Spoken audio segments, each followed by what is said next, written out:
তো আমরা পড়বো হচ্ছে আজকে যে জিনিসটা সেটা হচ্ছে যে 8086 সম্পর্কে আমরা পড়ছি যে 8086 হচ্ছে একটা মাইক্রোপ্রসেসর।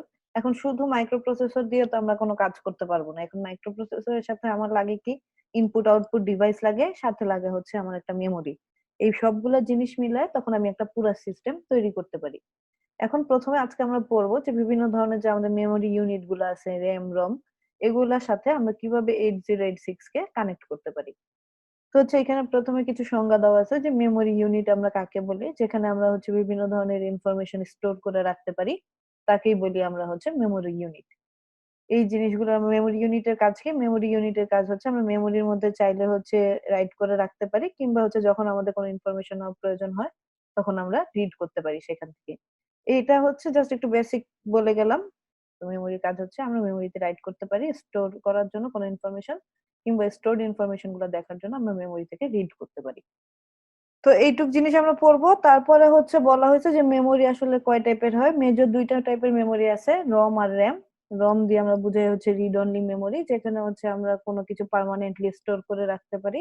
আর র্যাম এর মধ্যে আমরা যদি কোনো কিছু টেম্পোরারি স্টোর করে রাখতে চাই তখন আমরা ব্যবহার করি হচ্ছে র্যাম। এরপরে এখানে কিছু কথা বলা আছে যে রম আসলে কি, কত রকমের হয়। যেমন তিন রকমের রম আমরা আগে পড়ে আসছি, যে প্রোগ্রামেবল রম, তারপরে হচ্ছে ইরেজেবল প্রোগ্রামেবল রম, আরেকটা হচ্ছে ইলেকট্রিক্যালি ইরেজেবল প্রোগ্রামেবল রম। তো এটার সাথে নতুন একটা এখানে দেখতে পাচ্ছি আমরা আসছে, যেটাকে বলা হচ্ছে মাস্ক প্রোগ্রামিং রম।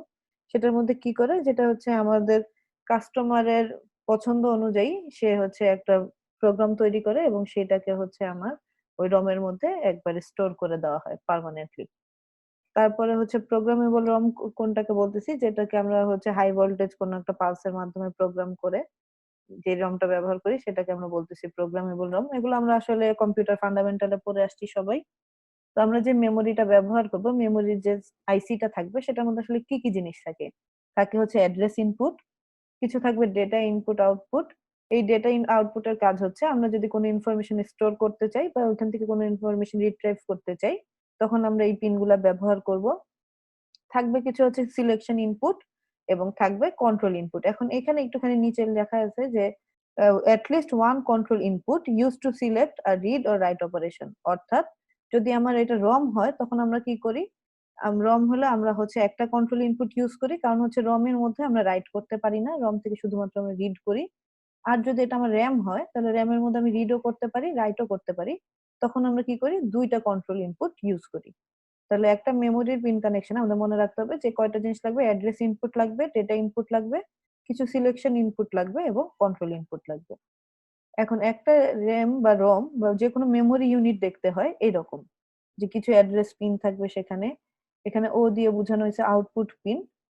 আউটপুট পিন মানে হচ্ছে ডেটা আউটপুট বা ডেটা ইনপুটের জন্য যে পিনগুলো ব্যবহার করা হয়। কিছু সিলেকশন ইনপুট থাকবে, এখানে আমরা দেখতে পাচ্ছি যে সিলেক্ট দেওয়া আছে, যে আমাদের চিপটা এখন কাজ করবে কি করবে না, আমরা মানে চিপটা চাইলে অন করে রাখতে পারি বা অফ করে রাখতে পারি। তো এটার জন্য আমরা ইউজ করি হচ্ছে চিপ সিলেক্ট বা চিপ এনাবল বলা হয় এই পিনটাকে। এবং তারপর থাকে আমাদের কিছু রিড আর রাইট পিন, যেটাকে আমরা বলি হচ্ছে, এখানে দেখতে পাচ্ছি আমরা যে রম হ্যাজ ওয়ান কন্ট্রোল সিগন্যাল, যেটা দিয়ে আমরা রিড অথবা রাইট করবে কিনা সেটা বলতে পারি। আর র্যাম এর থাকে দুইটা আলাদা আলাদা কন্ট্রোল সিগন্যাল, একটা হচ্ছে ও ই দিয়ে বোঝানো হয়েছে আউটপুট এনাবেল, আর ডাব্লিউ ই দিয়ে বোঝানো হয়েছে রাইট এনাবেল। একটু পরে গেলে আমরা আরেকটু ক্লিয়ারলি সবগুলো ছবি দেখতে পারবো। এখানে একটা এক্সাম্পল দেওয়া আছে যে আপনার যদি 1 কিলোবাইট মেমোরি ডিভাইস থাকে তাহলে আপনার পিন লাগবে হচ্ছে 10টা অ্যাড্রেস পিন। কেন আমাদের 10টা অ্যাড্রেস পিন লাগবে তখন? কারণ আমরা জানি 1 কিলোবাইট মানে হচ্ছে 1024, যেটাকে আমরা লিখতে পারি হচ্ছে 2 টু দি পাওয়ার 10 দিয়ে। তার মানে আমার অ্যাড্রেস পিন লাগবে 10টা। ঠিক তেমনি 1 মেগাবাইট মানে হচ্ছে আমার 1000 কিলোবাইট। এই জন্য হচ্ছে সেটাই আমরা যে লিখতে পারি হচ্ছে 2 টু দি পাওয়ার 20 দিয়ে। সেই জন্য এটার জন্য আমার লাগবে হচ্ছে 20 বিটের অ্যাড্রেস বা 20টা আমার পিন লাগবে। ডেটা পিন আমার ফিক্স থাকবে কিন্তু অ্যাড্রেস পিন গুলো আমার চেঞ্জ হইতে থাকবে। তো চলে যাব এখন হচ্ছে, যদি আমাদেরকে বলা হয়েছে ডাটা কানেকশন কি, ডাটা কানেকশন বলতে এটাই একটু আগে বলে আসি যে আমার যদি কোনো ডেটা স্টোর করা লাগে কিংবা আমি ওখান থেকে কোনো ডাটা এক্সট্রাক্ট করে নিতে চাই রিড করার জন্য, তখন আমরা ইউজ করি হচ্ছে ডেটা কানেকশন বা ডেটা পিন যেগুলো থাকে সেইগুলা। তো ডেটা পিন সাধারণত কি হয়, 8 বিটের হয়।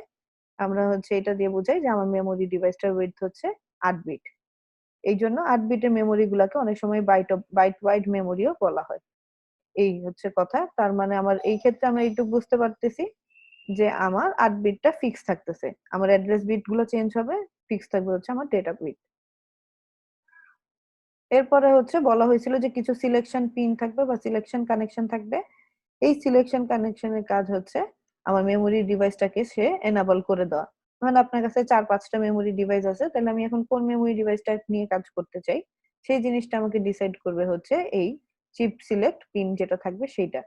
তো এই পিনটাকে আমরা বলি হচ্ছে চিপ সিলেক্ট, যেটাকে সিএস দিয়ে বোঝানো হচ্ছে, অথবা চিপ এনাবেলও বলি অনেক সময়, যেটাকে বোঝানো হয় সিই দিয়ে, অথবা সিম্পলি সিলেক্ট হচ্ছে শুধু সিলেক্টও বলা হয়, যেটা বোঝানো হয় হচ্ছে এস দিয়ে।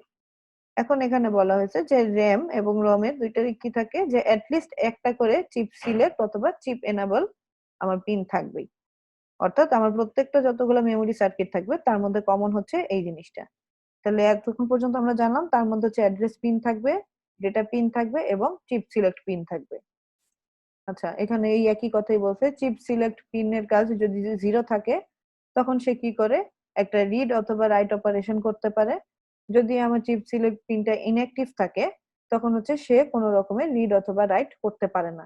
যেটা হচ্ছে আমরা আসলে কি করি, যে সুইচ যদি অন করি তখনই আমার মেমোরিটা রিড রাইট করতে পারবে, সুইচ যদি আমার অফ থাকে তাহলে আমার মেমোরিটা কোনো রকমের রিড রাইট করতে পারবে না। এই হচ্ছে চিপ সিলেক্টের কাজ। এরপরে আছে হচ্ছে আমার কিছু কন্ট্রোল কানেকশন, অর্থাৎ এই 4টা জিনিস অবশ্যই আমার মেমোরিতে থাকবে। তো কন্ট্রোল কানেকশনের মধ্যে বলা হয়েছে যে ROM usually has one control input. যেহেতু রম আমাদের একটা কন্ট্রোল ইনপুট থাকবে, এই জন্য এটাকে আমরা বলতেছি আউটপুট এনেবল অথবা গেট। তো এটা দিয়ে আমরা কি করি, এটা দিয়ে আসলে আমরা ডেটাটাকে আউটপুট হিসেবে ব্যবহার করি, অর্থাৎ হচ্ছে আমার যে মেমোরি ডিভাইস আছে সেই মেমোরি ডিভাইস থেকে যদি আমি আউটপুট হিসেবে ডেটা চাই তখন আমরা ব্যবহার করি হচ্ছে রম।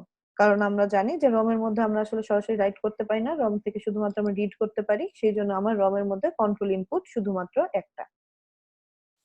ঠিক তেমনি যদি আমার র্যাম থাকে তাহলে আমার কন্ট্রোল ইনপুট হবে এই ক্ষেত্রে হচ্ছে দুইটা, একটাও থাকতে পারে অনেক সময় কিন্তু দুইটাও থাকতে পারে। তো যদি একটা থাকে তখন আমি ওই একটা ইনপুট দিয়েই রিড অথবা রাইটের কাজ করি, আর যদি আমার দুইটা থাকে তাহলে একটা পিন দিয়ে আমি রিডের কাজ করি আর একটা পিন দিয়ে আমি রাইটের কাজ করি। আর যদি নির্দিষ্ট কোনো মেমোরি ডিভাইসের কথা বলা হয়, যেমন এখন একটা এক্সাম্পল দেখবো, যে বলা হলো আমার কাছে যে এরকম 2716 এই মেমোরি চিপটার হচ্ছে ছবি আঁকো এবং এটা নিয়ে বর্ণনা করো। তাহলে এই জিনিসটা যখন বলা হবে তখন আমরা কিভাবে বুঝবো যে এখন যে কোনো একটা সার্কিট চলে আসলো বা যে কোনো একটা আইসি চলে আসলো, এখন আমরা কেমনে বুঝবো যে কোনটা আসলে কতগুলো অ্যাড্রেস পিন থাকবে। তো এই জিনিসটা বোঝার সহজ উপায় হচ্ছে যে লাস্টে আমরা দেখতে পাচ্ছি লাস্টের দুইটা বিট দিয়ে বোঝানো হয়েছে হচ্ছে 16, প্রথমে যে 27 সেটাকে আমরা বাদ দিব এবং লাস্টে যেগুলো থাকবে আমরা শুধু অতটুকুকে নিব। তো 16 দিয়ে আমরা এতটুকু বুঝতে পারতেছি যে এখানে আছে 16, তার মানে 16কে আমরা লিখতে পারি হচ্ছে এইভাবে 2k ইন্টু 8, এই যে নিচে লেখা আছে। যেহেতু আমার এখানে লাস্ট বিটটা 16কে আমরা লিখতে পারি হচ্ছে 2k ইন্টু 8 এই হিসেবে। এই 8 দিয়ে বোঝানো হচ্ছে 8 হচ্ছে আমার ডেটা পিন। যেহেতু আমার 8টা বিট ফিক্স থাকবে তার মানে আমাকে এখানে যেই নাম্বারটাই দেওয়া থাকবে না কেন সেটাকে আমি 8 দিয়ে ভাগ করব। ধরেন এখন আমার কাছে একটা পিন বলে দিল যে এরকম 27 কিছু একটা x256, তাহলে আমরা কি বুঝবো, এখন যে 256 ভ্যালুটা আছে সেটাকে আসলে আমার 8 দিয়ে ভাগ করতে হবে। 8 দিয়ে ভাগ করার পরে আমি যেটা পাবো সেটাই হবে আমার কতগুলো অ্যাড্রেস পিন থাকবে সেইটা। আচ্ছা, ধরেন আপনার কাছে এরকম একটা পিন দেওয়া আছে 27x16, ঠিক আছে, এরকম একটা পিন দেওয়া আছে। এখন আমি কিভাবে বুঝবো এই পিনে আমার কতগুলো অ্যাড্রেস পিন থাকবে এবং এটার মধ্যে আমার কতগুলা ডেটা পিন থাকবে। আমরা পরে আসছি যে আমার মেমোরি ডিভাইসের ক্ষেত্রে আমার হচ্ছে ডেটা পিনটা ফিক্স থাকে, অর্থাৎ সবগুলোতে আমার ডেটা পিন থাকবে হচ্ছে 8টা। তাহলে যদি আমার ডেটা পিন 8টা থাকে তাহলে আমি কি করব, আমার যেহেতু এখানে লাস্টের বিটটা আছে 16, তাহলে আমি 16 দিয়ে 8কে ভাগ করব, ভাগ করার পরে যত পাবো সেটাই হচ্ছে আমার মেমোরির অ্যাড্রেস। তাহলে আমি এখানে পাচ্ছি কত 2, তার মানে এখানে যে 2 কিলোবাইটটা হবে সেটা হচ্ছে আমার মেমোরি অ্যাড্রেস। তাহলে 16 জায়গায় যদি 32 থাকতো তাহলে আমরা কি পাইতাম, তাহলে ওই একই আমরা 4 পাইতাম। তাহলে আমরা পাইতাম হচ্ছে 4। এখন হচ্ছে এই যে 2k আছে, এই 2k মানে কি, 2k মানে হচ্ছে 2 ইন্টু 1024, তাহলে 2 ইনটু যদি 1024 হয়, আমরা জানি হচ্ছে 2 এর উপর তাহলে এখন পাওয়ার আছে কি 1, আর 1024 কে আমরা লিখতে পারি হচ্ছে 2 টু দি পাওয়ার 10 হিসেবে। এইটুকু ক্লিয়ার? তাহলে এখান থেকে আমরা পাই হচ্ছে টোটাল 2 কে যদি আমরা এখানে কমন নেই তাহলে আমরা পাচ্ছি কত, 2 টু দি পাওয়ার 11। তাহলে এখন আমরা দেখতে পাচ্ছি যে আমরা এখন 2 এর পাওয়ার হিসেবে পাচ্ছি কত, 11। তার মানে এই সার্কিটটার মধ্যে আমার হচ্ছে অ্যাড্রেস পিন লাগবে 11টা। তাহলে এখন যদি একটু আগে বললাম যে 32 থাকতো তাহলে আমরা পাইতাম হচ্ছে 4। তাহলে 4 হলে আমরা কয়টা পিন লাগতো, তখন আমার লাগতো হচ্ছে 2 to the power 2 R 2 to the পাওয়ার 10। তার মানে আমার তখন লাগতো অ্যাড্রেস পিন হচ্ছে 12টা। এভাবে করে আমার একটা চিপের মধ্যে কতগুলা অ্যাড্রেস পিন লাগবে আমরা সেটা বের করতে পারি। ম্যাম যদি মানে 32 থাকতো তাহলে পাওয়ারটা কেমনে পাইতাম? আচ্ছা, আছে হচ্ছে আপনার ধরেন 27x32, ঠিক আছে? তাহলে এখান থেকে আমরা জানি যে আমার 8টা বিট হচ্ছে ফিক্স, তাহলে আমার হচ্ছে ডেটার জন্য আছে 8টা। 8 বিট। আচ্ছা, এখন হচ্ছে আমার বের করতে হবে অ্যাড্রেস কতগুলো আছে সেটার জন্য। তাহলে আমি কি করব, এই 32 কে এখন ভাগ 32 কে করব 8 হচ্ছে দিয়ে ভাগ করবো। 8 দিয়ে। পাইলাম কত, 4। ঠিক আছে? তাহলে আমার এখন মেমোরিতে আছে হচ্ছে 4 কিলোবাইট স্টোরেজ। ঠিক আছে? তাহলে এখন 4 কিলোবাইট যেহেতু আমার কাছে আছে, এবার আমি কি করব, এই 4 কিলোবাইটকে আমরা লিখতে পারি কিভাবে, 4 ইনটু কিলোবাইট মানে কি 1024। ম্যাম বুঝতে পারছি এখন। আচ্ছা, ঠিক আছে। তাহলে এখন আমরা কি করব, এখন আমাদের কাজ হচ্ছে প্রথমে আমরা হচ্ছে এই পিনগুলা বসাবো। এখন এই পিনগুলা আসলে এক্সাক্ট তো মনে রাখা সম্ভব না। আমরা হচ্ছে কি করব, প্রথমে 8টা অ্যাড্রেস বিট হচ্ছে এই পাশে বসাই নিব আগে। বসানোর পরে বাকি যেগুলো আছে সেগুলাকে হচ্ছে ডান পাশে দিয়ে দিব। দেওয়ার পরে আমার হচ্ছে তাহলে পিন কতগুলা লাগবে টোটাল। টোটাল আমার কাছে পিন লাগতেছে হচ্ছে এই সার্কিটের ক্ষেত্রে অ্যাড্রেসের জন্য লাগবে হচ্ছে 11টা। আমার হচ্ছে ভিসিসি লাগবে একটা, গ্রাউন্ড লাগবে হচ্ছে একটা। সবগুলাতে ভিসিসি আর গ্রাউন্ড থাকে এটা আমরা জানি। আউটপুট পিন বা ডেটা পিন লাগবে হচ্ছে কয়টা, 8টা। আর হচ্ছে আপনাদের এখন আরো কিছু এক্সট্রা জিনিস লাগবে, সেটা হচ্ছে যে আমাদের চিপ সিলেক্ট লাগে একটা। আগে বলে আসছি যে একটা চিপ সিলেক্ট পিন লাগবে, সাথে হচ্ছে আমাদের একটা রিড রাইট করার জন্য। ম্যাম আমি একটু ইন্টারাপ্ট করি, হচ্ছে বলেন। 32 বিটের জন্য 12টা পিন লাগবে না, হ্যাঁ, অ্যাড্রেস পিন? আচ্ছা হ্যাঁ। ঠিক আছে। তার একটা থাকবে হচ্ছে রিড রাইটের জন্য। তাহলে আমার টোটাল এতগুলা পিন এখানে বসাইতে হবে। ক্যালকুলেশনটা ঠিক রাখবো যে এখানে এতগুলো অ্যাড্রেস লাগবে, এতগুলা চিপ সিলেক্ট লাগবে, এতগুলো ইনপুট আউটপুট লাগবে, একটা পাওয়ার পাওয়ার ডাউন বা হচ্ছে আমার সুইচ অন অফ এর জন্য পিন লাগবে। এরকম করে আমরা পিন বসাই দিব। খালি বসানোর সময় একটু খেয়াল রাখবো যেন অড নাম্বার না হয়ে যায়, যোগ বিয়োগ গুণ ভাগ করে যেন আমার সবগুলা pin even ma'am number. Ground আর ভিসিসিটা তো মানে ঠিক রাখা লাগবে। গ্রাউন্ড আর ভিসিসি ঠিক রাখা লাগবে। ওই তো এক সাইডে সবার আচ্ছা, শেষে হচ্ছে গ্রাউন্ড, আরেক সাইডে সবার উপরে ভিসিসি দিয়ে দিব। হ্যাঁ হ্যাঁ, এই আচ্ছা। আর কি। ম্যাম এগুলো তো ম্যাম 32 বিটের জন্য হচ্ছে 12টা পিন লাগবে, এটা একটু আরেকবার বলবেন, আমি আসলে শুনতে পারিনি। আচ্ছা, ব্যাপারটা হচ্ছে 32 বিট না, এটা ধরেন আপনার কাছে আছে যে এরকম 32, ঠিক আছে? তাহলে এখন আমার হচ্ছে ডেটা পিন লাগবে 8টা, এটা ফিক্স। এখন আমার অ্যাড্রেস পিন বের করতে হবে। তাহলে অ্যাড্রেস পিন বের করার সূত্রটা হচ্ছে আমার লাস্টের যে বিটগুলো থাকবে সেটা ডিভাইডেড বাই ডেটা পিন। তাহলে 32 কে যদি আমরা 8 দিয়ে ভাগ করি আমরা পাই হচ্ছে কত, 4 8 32। এখন আমরা এই 4 মানে হচ্ছে আমার 4 কিলোবাইট। তাহলে এই 4 কিলোবাইটকে আমরা কিভাবে লিখতে পারি, 4 ইনটু 1024। এখন এই 4 কে আমরা লিখতে পারি 2 এর পাওয়ার হিসেবে 2 টু দি পাওয়ার 2 ইনটু, আর 1024 কে আমরা লিখতে পারি হচ্ছে 2 টু দি পাওয়ার 10। তাহলে এখন আমরা জানি যে যদি আমার পাওয়ার গুলা মাল্টিপ্লাই আকারে থাকে আমরা কি করি, 2 এর পাওয়ার গুলো হচ্ছে হয়ে যায় যোগ। তাহলে আমরা টোটাল পাবো হচ্ছে 2 টু দি পাওয়ার 12। তার মানে আমার অ্যাড্রেস পিন লাগবে এখন হচ্ছে 12টা। তো এখানে আরো কিছু এক্সাম্পল দিছে, যদি আপনার 27 এরকম 04 হয় তাহলে আমরা কি করব, ওই একই 8 দিয়ে ভাগ করব। যদি 2708 হয় তাহলে কি করব, এরকম আরো কিছু এক্সাম্পল দিছে, বাসায় আমরা চাইলে এগুলো প্র্যাকটিস করতে পারি। এরপরে আছে হচ্ছে স্ট্যাটিক র্যাম।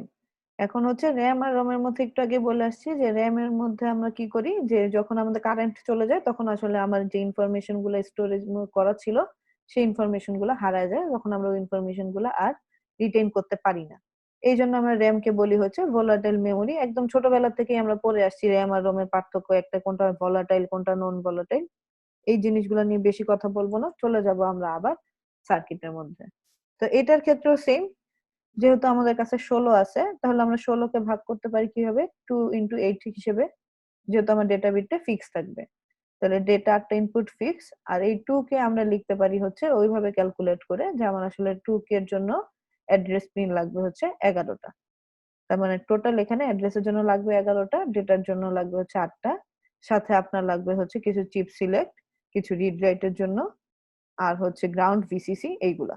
অ্যাড্রেস ডিকোডিং কি আমরা হচ্ছে প্রথম দিন যখন পড়ছিলাম 8086 এ, প্রথম দিন না সেকেন্ড দিন যখন পড়ছিলাম তখন আমরা পড়ে আসছিলাম যে 8086 এর মধ্যে হচ্ছে অনেকগুলা আমার অ্যাড্রেস পিন আছে। এখন আমার অ্যাড্রেস পিন 8086 আছে টোটাল 20টা। একটা মাইক্রোপ্রসেসরের মধ্যে এখানে 8088 লেখা, 8088 এবং 8086 এ আপনার হচ্ছে অ্যাড্রেস পিন থাকে 20টা। কিন্তু আপনার যে ইপিরম বা যে কোনো রমের মধ্যেই যদি 2 কিলোবাইটের হয় তাহলে আপনি অ্যাড্রেস পিন পাচ্ছেন কয়টা? 11টা। তাহলে আমার কি হচ্ছে, আমি হচ্ছে দরকার আমার 1 মেগাবাইটের একটা মানে ইনফরমেশন, কিন্তু আমি পাচ্ছি হচ্ছে মাত্র 2 কিলোবাইটের ইনফরমেশন। তাহলে আমার জিনিসটা সাইজ কমে গেল, আমি যেটা চাচ্ছি সেই জিনিসটা এক্সপেক্টেড আউটপুট পাচ্ছি না। সেই জন্য এই যে মিসম্যাচটা হচ্ছে আমার, যে আমার অ্যাড্রেস পিন এখানে কম অথচ আমার মাইক্রোপ্রসেসরের ক্যাপাসিটি অনেক বেশি, তখন আমরা কি করি, একটা ডিকোডার ব্যবহার করি, যে ডিকোডারের মাধ্যমে আমরা এই যে অ্যাড্রেস পিন গুলোর মিসম্যাচ আছে সেটাকে দূর করতে পারি। এখন আমরা ডিকোডারটা কিভাবে ইউজ করি, এরকম একটা সার্কিট আমরা এখানে দেখা যাচ্ছে যে আমার অ্যাড্রেস আসছে কয়টা, এখানে 10টা আসছে, এবং আপনার হচ্ছে কিন্তু সার্কিটের বাকিগুলা আমার যে পিন গুলা আছে অর্থাৎ আমার 11 থেকে শুরু করে 19 পর্যন্ত এগুলাকে কিন্তু আমি আর কাজ করতে পারতেছি না। কেন? কারণ হচ্ছে আমার এই জায়গাতে আসলে আর জায়গা নাই। আমার মাত্র 11টা পিন আছে, যে 11টা পিনকে আমি A0 থেকে A10 পর্যন্ত অ্যাড্রেসকে দিয়ে ফেলছি। তো সেই জন্য কি করা হয়েছে, বাকি যতগুলা পিন আছে সেগুলাকে আমরা একটা NAND গেটের মাধ্যমে ডিকোড করে চিপ এনাবেলের সাথে কানেক্ট করে দিই।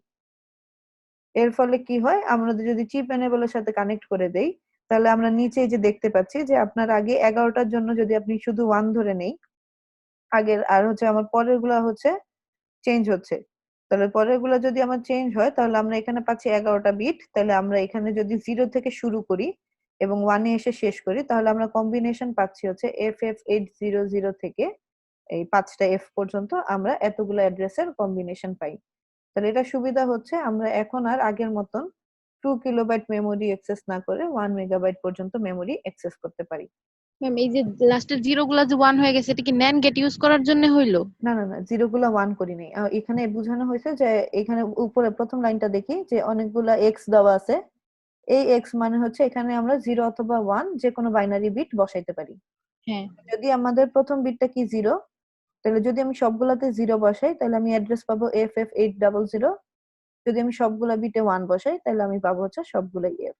তাহলে এইখান থেকে শুরু করে এই পর্যন্ত যতগুলো অ্যাড্রেস আছে আমি সবাইকে অ্যাক্সেস করতে পারবো। মানে এই রেঞ্জের মধ্যে আমরা যে কোনো কিছু অ্যাক্সেস করতে পারবো, আমার রেঞ্জ এটাই থাকবে 0 থেকে শুরু করে 1 পর্যন্ত।